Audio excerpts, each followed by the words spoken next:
Les technologies de l'information et de la communication ainsi que les autoroutes de l'information, indispensables aux villages planétaires, changent inexorablement les cultures et les habitudes des sociétés. Elles sont le passage obligé de ces sociétés pour faire face aux défis de la mondialisation. Caressé depuis la nuit des temps par le président de la République, Denis Sassou Nguesso, ce rêve est en train de se concrétiser au fil du temps à travers le projet de couverture nationale en télécommunication dont la mise en œuvre s'effectue sous la bannière du ministère de l'Aménagement du Territoire et de la Délégation générale aux grands travaux et la première phase est arrivée à son terme. Connecté à près de 300 km au large de la côte congolaise, à Matombi, dans le département du Kwilu, le câble à fibre optique est désormais disponible dans la partie nord du pays.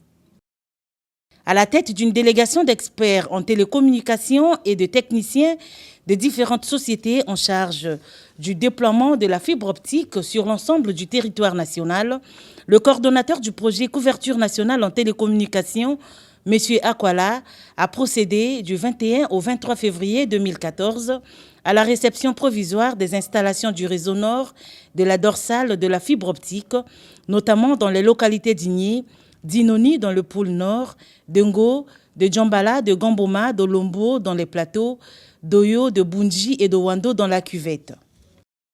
Des installations réalisées dans le cadre du backbone entre Pointe-Noire, Brazzaville et Oyo. Nous sommes en ce moment précis en train de faire ce qu'on appelle la réception provisoire des infrastructures du backbone Brazzaville au Wando. Dernièrement, on avait fait Pointe-Noire-Brazzaville, maintenant on fait Brazzaville au Wando. Ce qui se passe, c'est quoi? C'est que sur chaque station, nous faisons des tests. Donc on fait des mesures pour voir si le système marche très bien et que la liaison entre les différents tronçons se passe très bien. Le déploiement du câble à fibre optique est aérien par le biais des lignes électriques très haute tension et devient souterrain à quelques kilomètres des localités qui abritent les stations relais ou centres de transmission et les centraux téléphoniques. On a amené ça ici. Ah oui, ça vous protégez. Voilà. Donc on a protégé avec un tube d'acier. Et monter là-bas, tu vois. Devant là-bas, il y a la fibre qui est sortie, rentrée dans la louve qui est là-bas. Un travail titanesque qui demande assez d'habileté et d'expertise de la part des équipementiers Alcatel-Lucent et SMEC. Partout où la délégation est passée, les ingénieurs, chacun selon sa spécialité, ont effectué des essais et tests relatifs au niveau de connexion, de fonctionnement des équipements, au niveau d'énergie, de terre et d'autres accessoires. Ils sont en train de mesurer la résistance du sol. Nous sommes dans une zone pluvieuse, là où il y a beaucoup de foudre. Et donc, ce réseau de terre nous permet d'envoyer toutes les décharges électriques au sol. Donc, quand il y a une foudre, au lieu que ça abîme les équipements, au lieu que ça affecte les équipements, le réseau de terre permet à renvoyer cette charge au niveau de l'écorce terrestre pour garder donc les équipements intacts.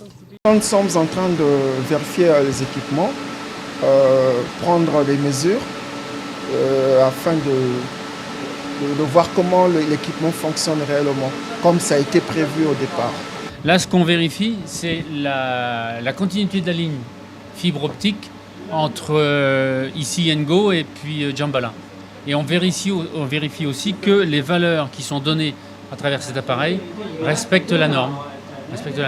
Donc il faut une valeur d'affaiblissement au kilomètre à ne pas dépasser. Là, on a une marge d'à peu près 0,2 dB. Voilà. On a aussi la longueur qui nous a été donnée par le constructeur. On vérifie est-ce que ça correspond bien à leur référence. Et ensuite, on s'assure que la fibre n'a pas été endommagée. Si elle est endommagée, on va avoir ce qu'on appelle des atténuations importantes sur la trace. Là, c'est cette petite courbe. Et là, ce qu'on a pu constater ici, sur les 4 fibres qui arrivent, il n'y a aucun problème.